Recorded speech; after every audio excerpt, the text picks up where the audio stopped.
Mm, let's talk calories.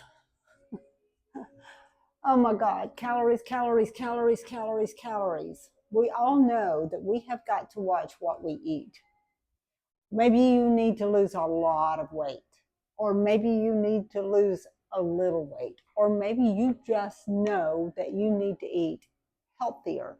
Unfortunately, as we age, we can't just eat what, even if we were skinny, even if you could eat anything and stay skinny, there are things that we consume that are not healthy. Unfortunately, there are things like cholesterol and blood pressure and kidney stones and liver stuff. And well, it's everything, isn't it? We are what we eat.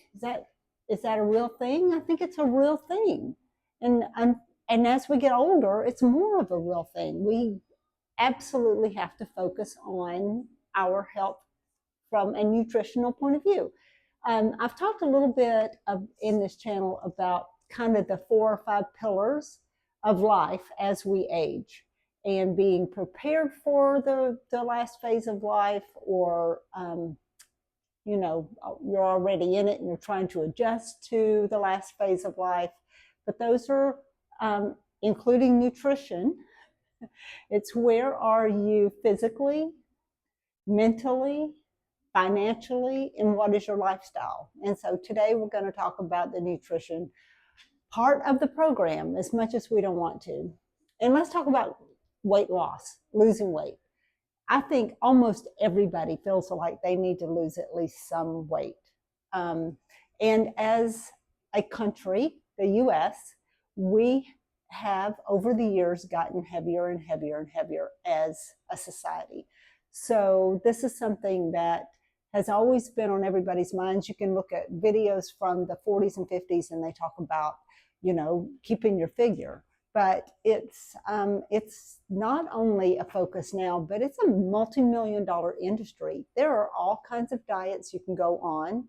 You can, do a keto diet. I think it used to be called Atkins. They just keep changing. Or South Beach. They keep they keep repackaging the carb-free diet and rolling it right back out to us. And maybe that's something that has worked for you or will work for you, but it is not a lifestyle. It is a diet, a weight loss program. After you achieve your goal weight, you have either got to have a healthy eating lifestyle or you're going to put the weight back on. And that's the same with really any diet program. What are some of the other ones? There's a intermittent fasting. I can't even think of all of them except for the latest thing that I can't think of. And one of the reasons I wanted to make this video, I actually feel pretty passionate. You might be wondering why I look like I do. I need to introduce myself. I'm Leslie Tadlock, and this is a Tad More Living, where we try to live our years beyond 60 healthy, active, maybe even more active than we've been in the past, because hopefully we have more time to do the things that we want to do. And maybe those are very active things. And we want to have the bodies and the finances and the mental capacity to do them. So that's why I'm here. That's what we're all about. But why I look like I do at this very moment is because I am also a realtor. And today I'm hosting an open house, and it's kind of quiet. And so I thought, I've got a few minutes. I can get this off my chest, kind of. That's really what I talk about, I think, more than anything, are thoughts that come to me that just gnaw away at me. And I feel like I need to talk them out. And that's one of the reasons I'm always asking for comments, because I'm not a professional. I'm only a professional realtor. And that has nothing to do with the channel. So if I say something, whether it's really good or completely wrong, whatever it is, please let me know. If you are a professional nutritionalist, set me straight. But the reason I got passionate about this today is because a couple of things have happened in the past maybe month that they're gnawing away at my brain. The first thing was I was sitting in my hairstylist chair, and I had no idea what we were saying to each other that got us to the point where she said, a lot of my clients are losing their hair. And I'm having to give them whole new hairstyles, new haircuts to adjust and account for their hair loss. And she said it's because they're on weight loss programs, whether it's the pills or the shots. I don't know the names of all of them. I'm not here to judge anybody. If you are using those or want to use those, I'm not here to say you're making the wrong decision. I'm not. That's not my thing. But they scare me a little bit, and here's why. For what she was saying was, my clients are losing their hair because they're on these weight loss programs. They're on the shots or the pills, and they're losing the weight, but they're also losing their hair. Well, that sounds crazy to me. That's super scary. So anyway, that happened, and I kind of went about my life and forgot about it until I was in line at a buffet. It was a breakfast buffet at one of our realtor events. About 2 weeks or 3 weeks ago. And it's one of those lines, where you go down both sides. So we get our plates, and here's all the breakfast items. I'm in Georgia. So those breakfast items include potatoes and biscuits, and most often gravy, sausage, all of that. Always biscuits. And I don't hate on biscuits. I love biscuits, but this was not fruit and yogurt. And so I'm on one side of this buffet, and two of my friends, my coworkers, people that I respect and love, are talking to each other walking down the opposite side. And they're both talking about the weight loss programs. I think they were talking about taking the pills. And one of them, I'm only catching, I'm like catching part of the conversation as our proximities grow close. And one of them said, yeah, I was taking it and I had lost a few pounds and I quit taking it and I put it back, so I need to go back on it. And then the one behind her said, oh, I've ordered it and it's in, I just haven't committed to it yet. And if I don't get to committing to it soon, I am going to have a whole lot more to lose than I would have. And they're just having this conversation in front of me as we're filling up our plates. And I'm assuming they're young, and I'm assuming they're never going to see this. So I'm hoping they would never figure out who they are and think that I'm talking badly about them, because this has nothing to do with judgment, talking bad about somebody. It's just the catalyst for what is in my brain right now. But they were both piling their plates up with food. It's a breakfast buffet that they've paid for. So get your food, right? But then you're going to go on a weight loss program and lose the weight. But if you don't have the lifestyle, the day in, day out maintenance lifestyle to support it, you're just going to be back at some point. And that bothers me. It bothers me that it's such a struggle. And it's so easy in our country to eat the wrong things. There's a drive-through or 4 on every block in a busy area. And then in the rural, I hate that word. I hate the word rural. In the outlying areas, there's still fast food. It's still available. You stop at the convenience store. It's not a gas station anymore. It's a convenience store because they have all the conveniences.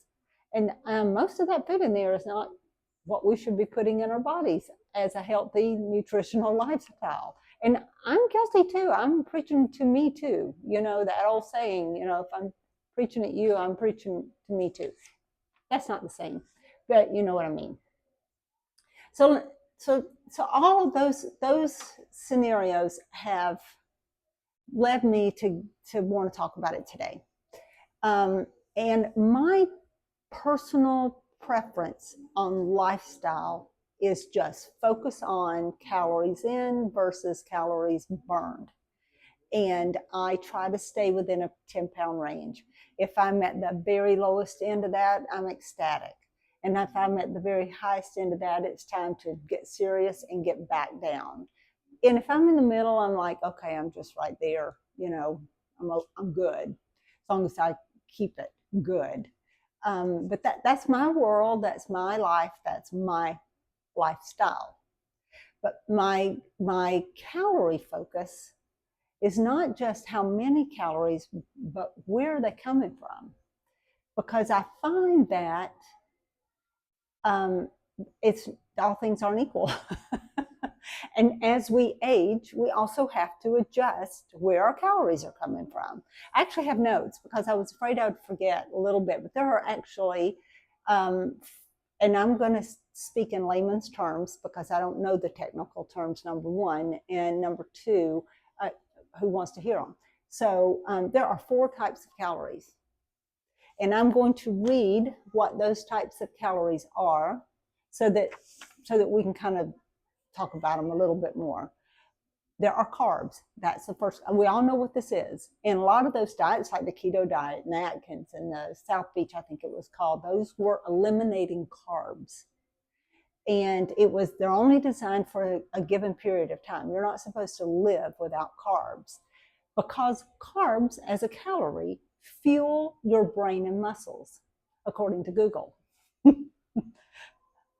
If you deplete your body of carbs, if you don't take in carbs, then what's happening to your brain and muscles? See, this is the kind of stuff that I worry about. Like, I can't imagine going on a carb-free diet. I'm not that smart already.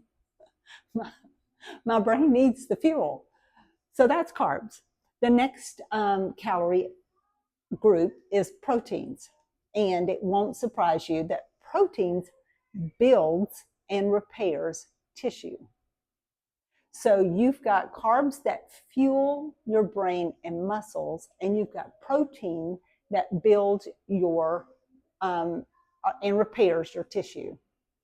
So think about your ligaments and your muscles and your tendons, all of those things that we have got to have strong, especially as we age, to keep it all together.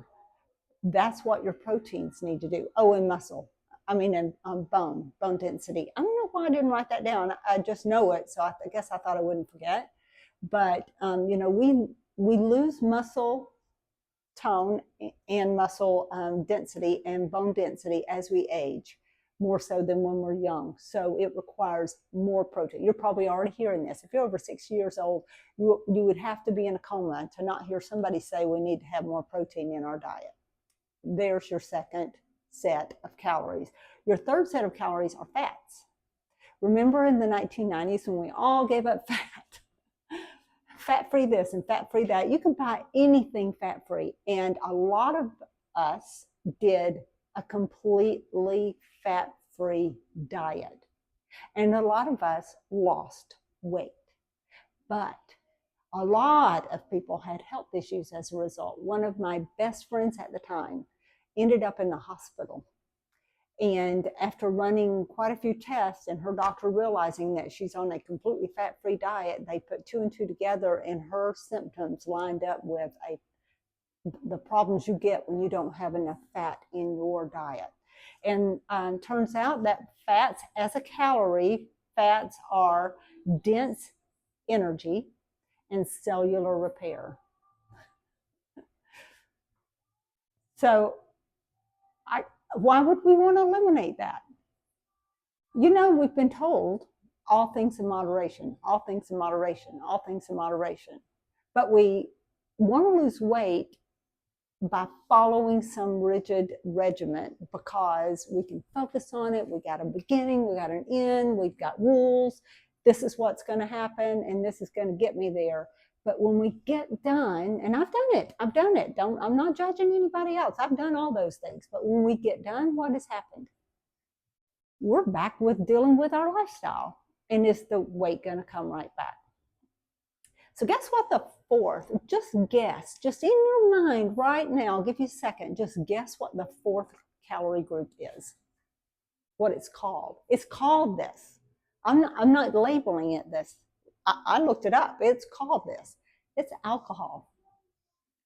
And my husband and I are not alcoholics by any means. There are several days of the week that we don't touch a thing. we like to drink socially. We go out to dinner, or we have a local brewery that we go to, and we get together with friends, and we like cocktails, and we like beer, and we like wine. Unfortunately, we like it all. But calories, we know what carbs do for us. We know what proteins do for us. We know what fats do for us. Guess what alcohol does for us? Absolutely nothing. They are a nutritional void. They have no nutritional value at all. Alcohol calories don't do anything for us. So, if it can't do anything for us, then where's it going? Because if you consume fats, your body's going to utilize some of those fats to do some good stuff. Leftover fats get stored. Hips, thighs, belly, all the places, back. Holy cow, back fat. Anyway, extra fats get stored, extra carbs get stored, extra protein gets stored, but your body's utilizing at least some of it. Alcohol calories are empty calories.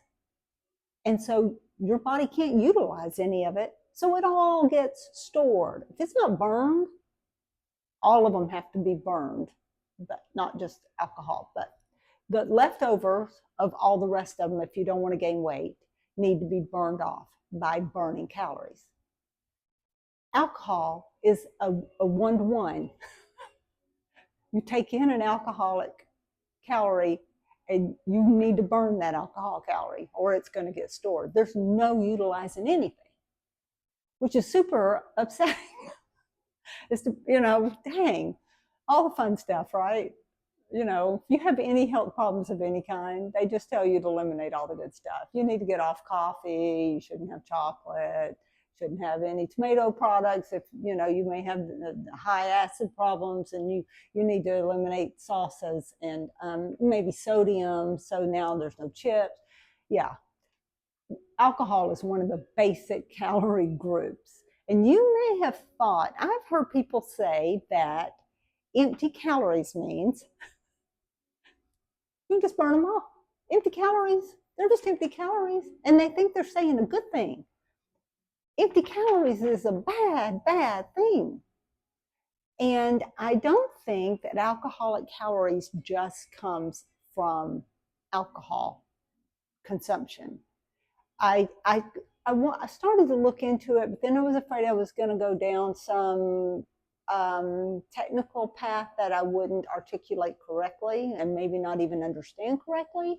So I didn't even go down that path. But your body converts certain carbs to alcohol. I have heard that. You can consume bread products and things like that, rice stuff, pasta, and your body can convert or does convert some of this to alcohol. I have no idea how that works, but those are empty calories. Get it?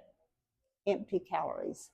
So yeah, unfortunately, we kind of need to have all things in moderation, and we need to be, if you want to lose weight, you need to burn more than you consume outside of what your body would burn normally. I did Google this. I actually went to chat and I asked for my height, my weight, and my age in a normal, just existing day, how many calories is my body burning? And it literally gave me 1,300, which I thought was super high. Because do you know what you have to do to burn 500 calories? It's a lot. If you went out your front door and jogged for an hour, you wouldn't be at 1,000 calories.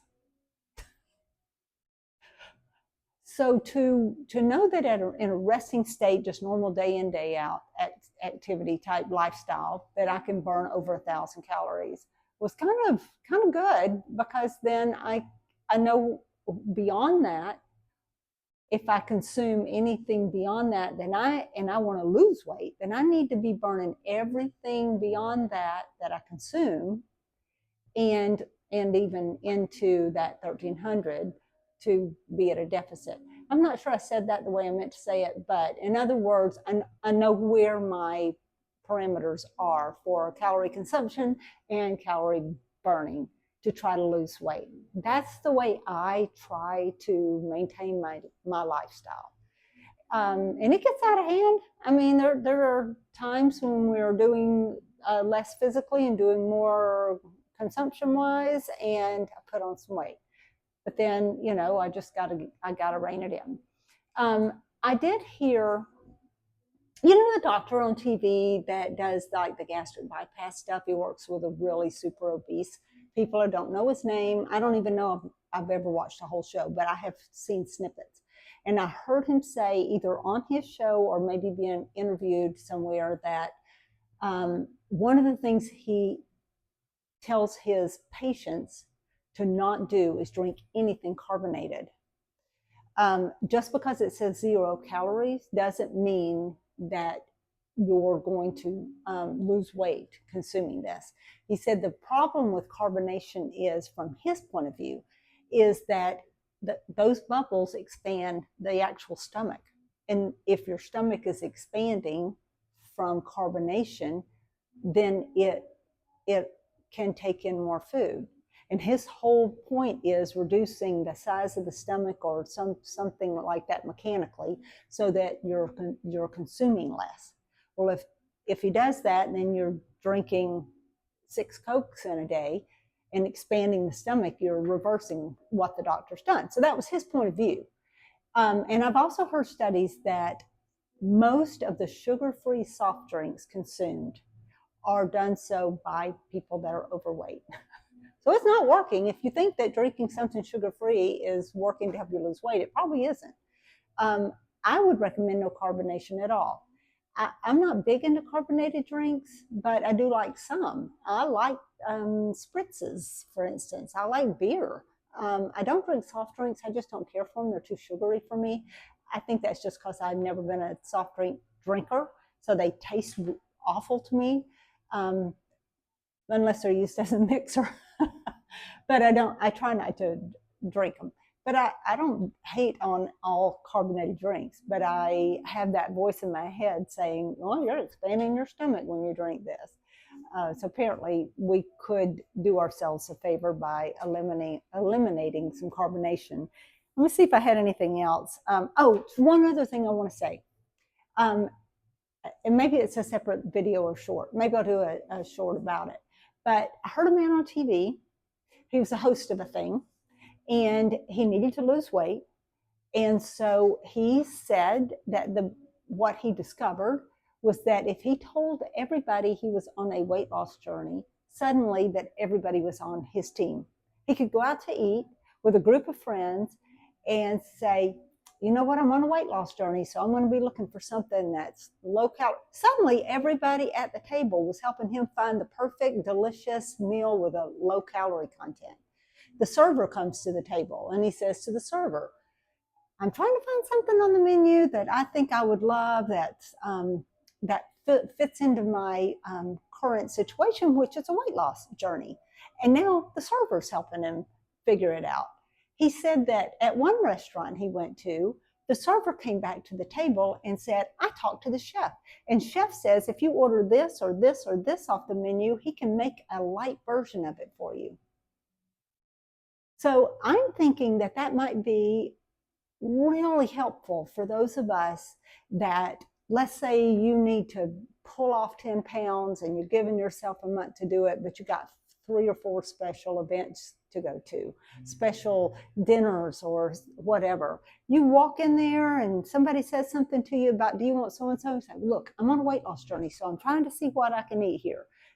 Then all of a sudden they're on your team, instead of you going, no, that's too many calories. Well, I shouldn't have that. Look at all, it's a mindset shift that not only helps you lock in what you're doing and keep yourself accountable, but now you've got people on your team people helping you to achieve what you're trying to achieve, and you go home and go to bed that night knowing that you didn't just completely jump off the wagon.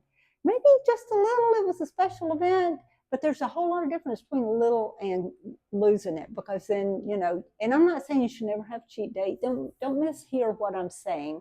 I just remember him saying that, thinking, I'm going to remember this. And when I have the opportunity, I'm going to share it. Yeah, so if you stayed this long on this video, thank you.